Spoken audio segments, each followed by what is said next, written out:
Meus queridos,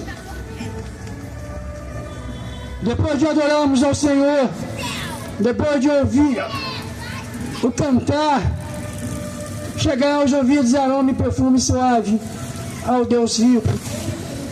Vamos agora ouvir o que Ele tem a dizer, o que Deus quer dizer a cada um de nós aqui nessa praça de Areia Branca.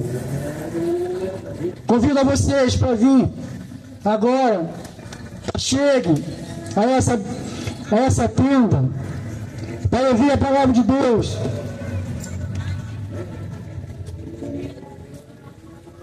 Ele tem uma palavra para você agora neste local. Aproveita essa oportunidade. Esse é o momento de nós mudarmos a nossa vida, de nós clamarmos ao Senhor por esse tempo nosso, pelo que nós vivemos nessa face da terra. O Deus Todo-Poderoso tem uma palavra a vocês.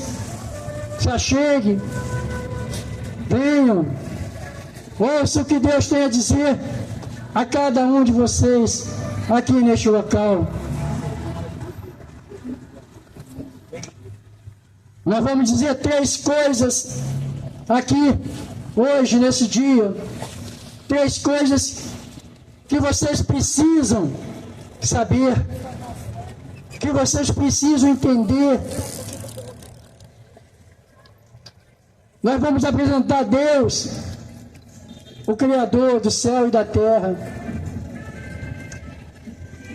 Nós vamos dizer como o homem vive hoje nessa face da terra em pecado, o pecado que habita nele, que fez ele um homem afastado de Deus.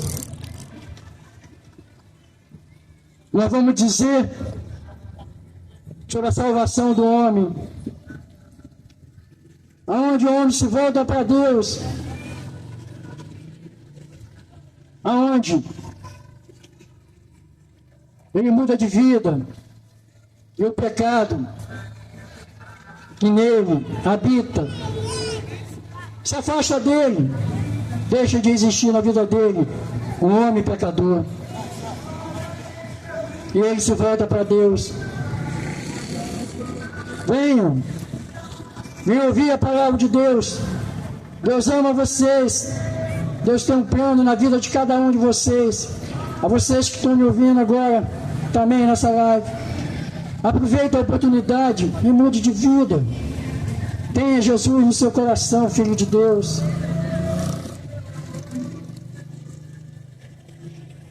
Nós vamos dizer de Jesus, aquele que é de Deus, que antes que existissem as coisas nessa face da terra, antes de existir tudo, Jesus já estava com Deus. Ele é a palavra que vem do alto do céu. Jesus é esse que fala o que Deus quer que seja falado. O homem fala do jeito dele, da maneira dele aqui, dessa terra. O homem reina, dá nome a todas as coisas, mas ele é daqui da terra. O Jesus, esse que veio do alto, é acima de todos. Aquele que é da terra, aquele que é aqui nesse mundo, pertence a ele, fala das coisas que tem aqui dessa terra. Mas Jesus, esse, fala das coisas do Pai. Tudo foi dado a ele para que ele pudesse dizer o que o Pai quer que seja feito.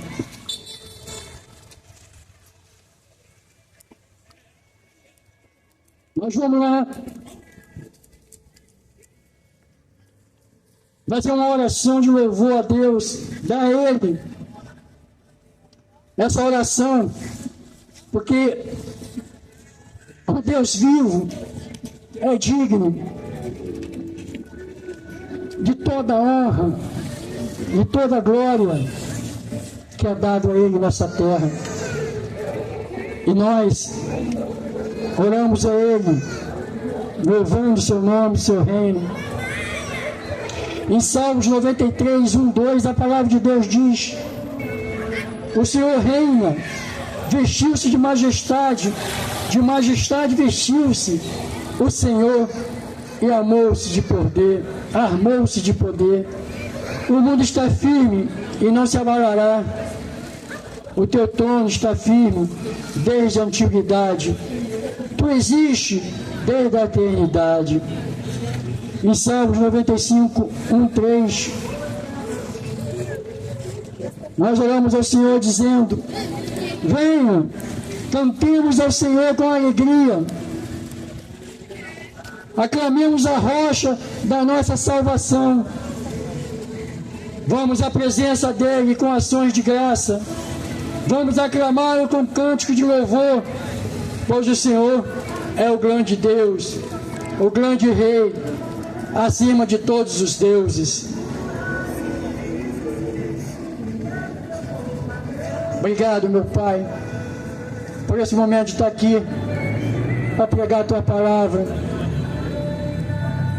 Que não fale o Claudeci, mas fale o Espírito Santo de Deus, porque eu sou, Senhor, na Tua boca, o Teu instrumento.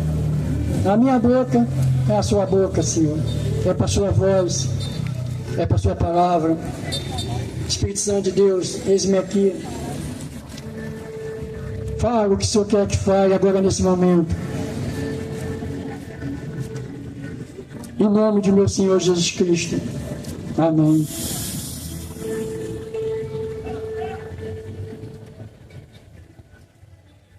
A palavra de Deus hoje traz a vocês, em João 3, 31, 36. Ali, aquele que era o Rei dos Reis, o Senhor dos Senhores, que veio à terra para anunciar que a salvação existe, que a salvação está na face da terra.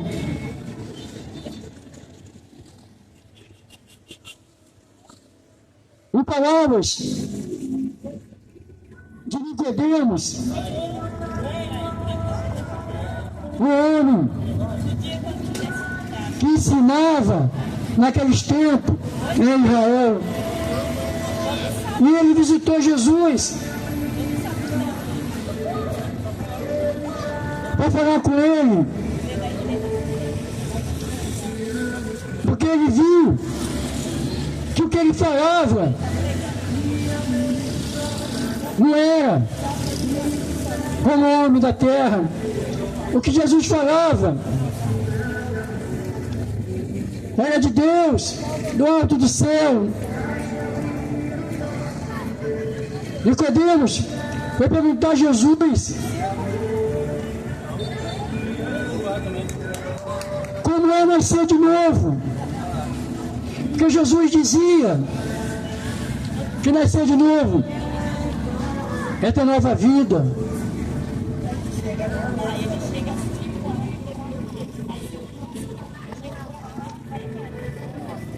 O Espírito Santo de Deus passa a existir no homem de novo. Vida nova ele tem. E Nicodemos pensava que como ele ia nascer de novo, entrar na barriga da mãe novamente, seria isso? Mas Jesus diz para ele: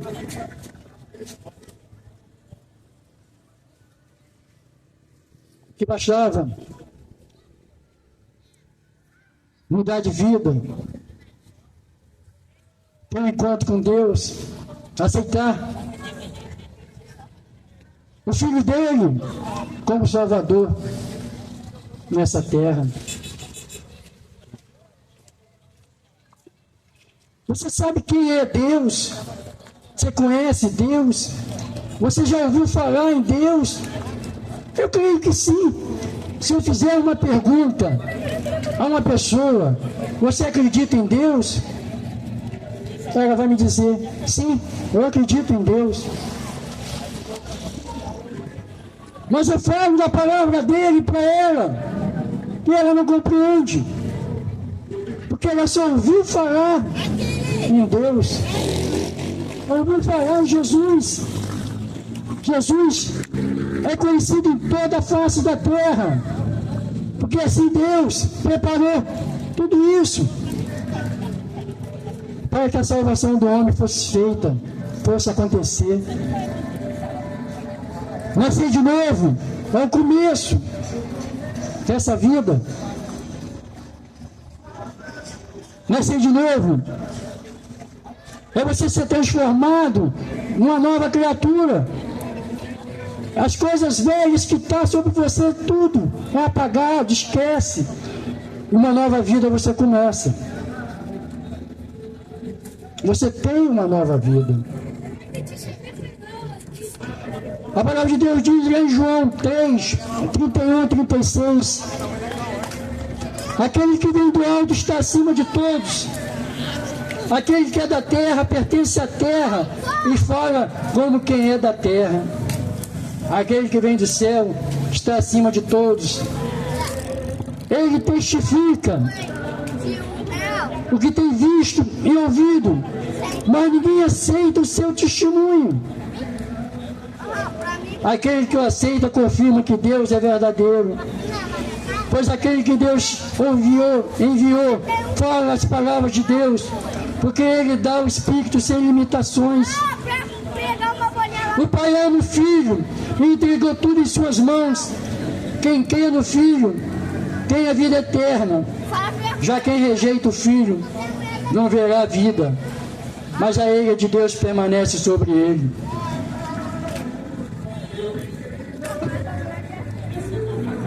Nós falamos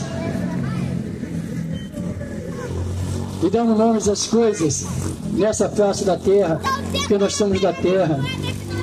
Jesus, Ele é do alto do céu, Ele testifica o que o Pai quer na nossa vida. Ele testifica o que tem visto e ouvido, mas ninguém aceitou Jesus. Porque o mundo está no pecado, vive no pecado, não está nem aí para Deus, não liga para Deus.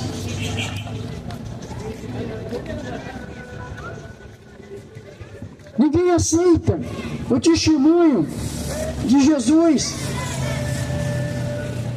Eu até digo que muitos faz pouco caso. Para ele não é a principal coisa de vida, ele não conhece. Então, quando eu digo àquela pessoa, você conhece Deus? Sabe quem é Deus? Ele diz que sabe, mas ele não vive com Deus, ele não está ali caminhando com Deus. Ele mente, ele é mentiroso, porque ele não acredita no que eu falo.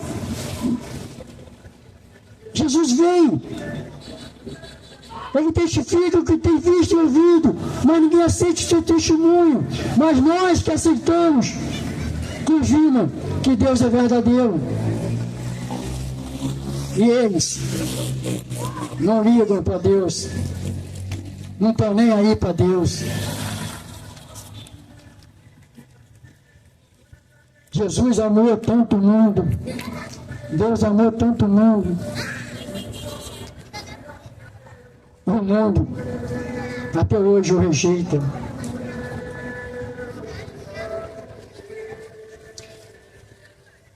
Jesus tem as palavras de Deus, porque Deus deu a ele o Espírito sem limitação. Nós somos testemunha do Deus vivo, que Jesus morreu por nós na cruz e ressuscitou para a nossa salvação.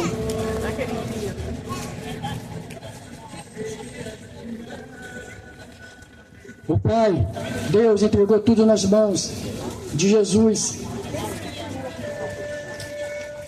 para que todo aquele que nele crê não pereça, tenha a vida eterna. E quem rejeita Ele, tem a ira de Deus sobre ele.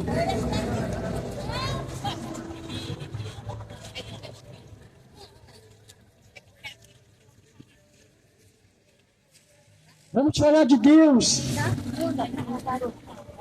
o Criador do céu e da terra. Deus é um ser espiritual, eterno, existente, supremo, soberano, Criador, regente de tudo que existe. Deus é Espírito, Deus é homem. A Bíblia, a palavra de Deus afirma: Jesus Cristo é a perfeita revelação de Deus na terra que pisamos. Por que tu reclamas? Por que tu lamenta pelo que acontece em sua vida? O Senhor Deus diz: em tudo, dê glória a Deus, o Deus vivo, o Criador, o Senhor dos exércitos. Enfatiza o verdadeiro Deus em contraste com os ídolos mortos. Deus é um ser pessoal que se relaciona com a sua criatura. Deus vivo é mais que uma referência ao Senhor. É uma revelação que todos nós precisamos ter para desfrutar da intimidade com Ele. Por isso, nosso relacionamento, nosso conhecimento dele também precisa ser vivo, pois Ele é o Deus vivo e permanece para sempre. O seu reino não será destruído, o seu domínio jamais acabará.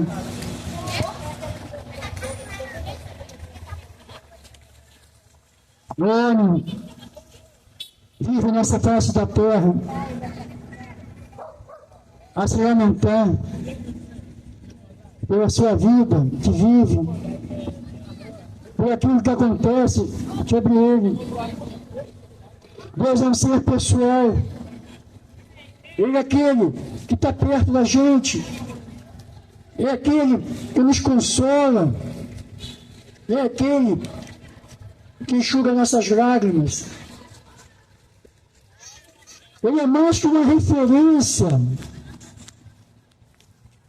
Ele é o nosso Criador, nos deu ar para respirar. Todos os dias, quando acordamos, porque Deus nos deu ar para respirar. E todos os dias, quando deitarmos, nós esquecemos de agradecer a Ele. Porque ali, naquele momento, a nossa alma descansa. E você não sabe se você vai acordar. Essa intimidade nós precisamos ter com Ele. Precisamos estar com esse Deus vivo. Nós precisamos ser vivos. Ter o Espírito Santo de Deus para que a gente possamos ter essa intimidade com Ele. E Ele nos dá isso. E nós fazemos pouco caso. Nem ligamos para o Deus vivo que habita nessa face da terra.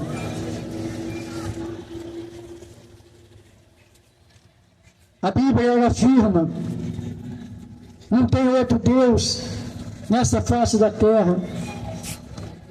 Não existe outro Deus nessa face da terra. Existem deuses nessa face da terra. E Jesus é a perfeita revelação do Deus vivo.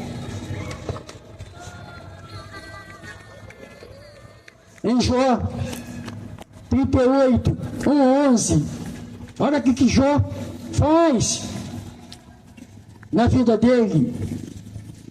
Como Deus fala a Jó em suas lamentações, e olha que Nós conhecemos Jó pela sua paciência. Todos ouviram falar, todos falam. Você tem que ter paciência de Jó. Eu tenho paciência de Jó. Olha o que Deus fala para Jó. Então o Senhor respondeu a Jó, no meio da tempestade. Que tempestade é essa?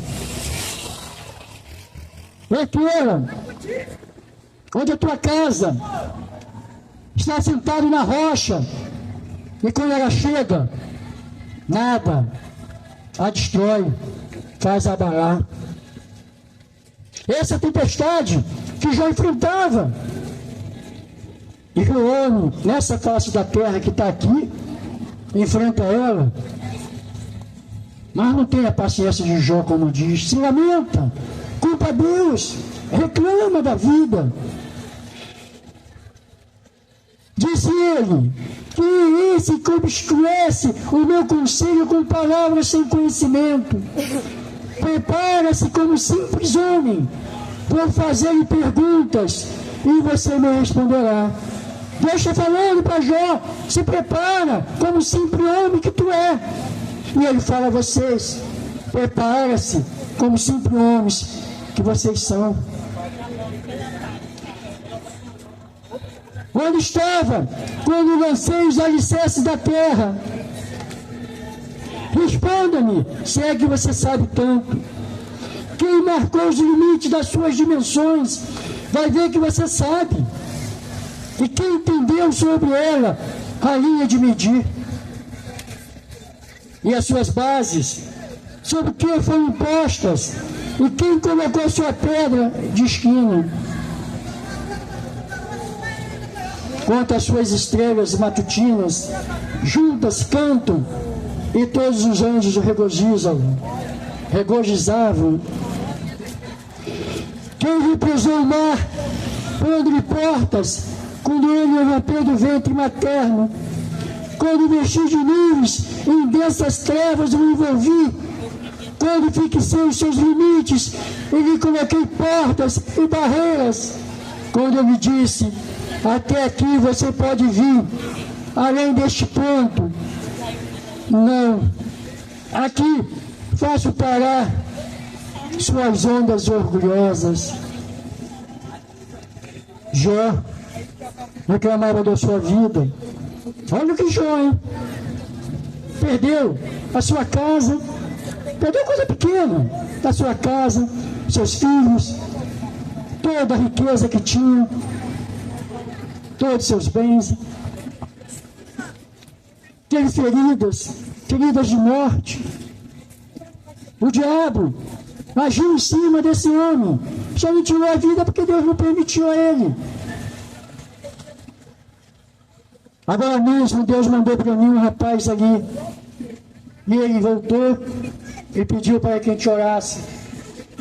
E quando eu digo que Deus mandou, é que em orações eu peço ao Senhor para que mande essas pessoas, para que a gente podamos orar por ela. E esse homem pediu ajuda a Deus pela vida que ele estava vivendo.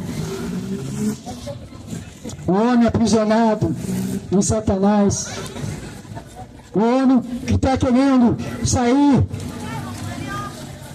das algemas de Satanás. Deus viu isso, Deus está vendo isso nele. E nós oramos. E eu creio que Deus vai salvar aquele homem, vai tirar ele da miséria que ele está vivendo. Jó viveu nesse tempo. E Jó, nas suas lamentações, dizia a Deus, por que Deus? Por que, Senhor, isso sobre a minha vida? Mas Deus viu nele um homem de fé, um homem que buscava o Senhor. E para não precisa dizer que foi instituído tudo a ele, porque isso aconteceu. E você, onde você está, que reclama de Deus, que põe a culpa em Deus em tudo, você é homem e mulher que está nessa face da terra, que não está nem aí para Deus, que reclama dele. Deus, esse que te amou até o final do tempo.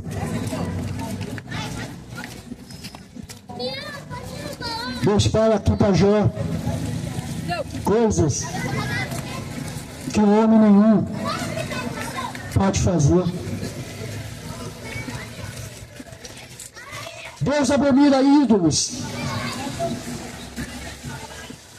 O que causa no homem hoje essa dor e culpar a Deus são adorações a ídolos, adorações a deuses que Ele colocou para a sua vida, que Ele faz nessa face da terra. Ele esqueceu do Deus vivo. E Deus abomina ídolos. Adoração a ídolos tem origem no culto a divindades, acompanha a evolução da civilização até os dias de hoje. Adoração a ídolos está desde o tempo quando começou a civilização na terra, que ela cresceu. A idolatria é um fenômeno presente em toda a história humana, visto desde as primeiras civilizações com diferentes atribuições e significado. Cada uma delas atribui alguma coisa e tem um significado. O homem adora uma coisa, para isso o homem adora outra coisa, para aquilo o homem adora dizendo que aquilo ali vai servir para ele fazer isso, o homem adora a coisa para dizer que aquilo ali é para ele, nem isso aqui outra coisa lá. É tanta coisa.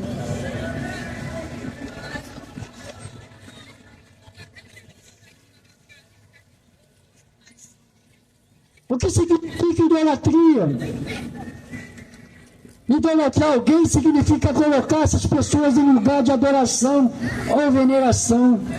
Os grandes ídolos de hoje são, olha, os grandes ídolos hoje na face da terra, o poder e o prazer. É isso que o homem hoje adora. Eu sou poderoso, eu tenho isso, eu tenho aquilo. O prazer, satisfazer o meu desejo, o que eu quero.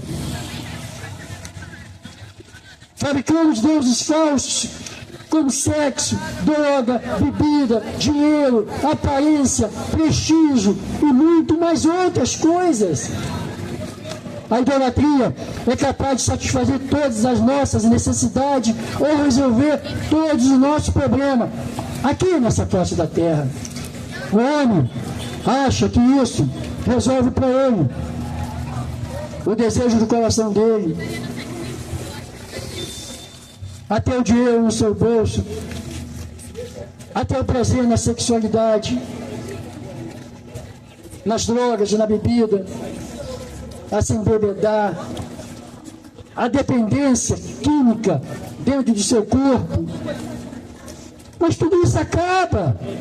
Tudo isso vai ficar aqui nessa face da terra. Esse poder e esse prazer que o homem tem, esses deuses falsos que ele adora, isso vai ficar aqui na terra e vai levar ele ao inferno, à morte eterna. Em Gálatas 5, 19, 21, a palavra de Deus diz: ora, as obras da carne são manifestas: imoralidade sexual, impureza e libertinagem, idolatria e feitiçaria, ódio, discórdia, ciúme, ira, egoísmo, dissensões, facções, inveja, embriaguez, orgia e coisas semelhantes. Eu advirto, Jesus fala que todas essas coisas que praticam, esses não herdarão o reino de Deus. Todo esse prazer, que adianta? Vocês têm ele aqui na face da terra, consumir eles, mas depois, na morte, vocês levar a sua alma para o inferno e morar com Satanás. Ter morada com Satanás. Não adianta isso. Isso aqui é bonito, é bom aqui. Satisfaz a nossa carne, mas afasta do Deus Todo-Poderoso. Esse é o Deus vivo, que eu apresento a vocês. Ele abomina a idolatria. E essa idolatria, até hoje, continua dirigindo a vida do homem.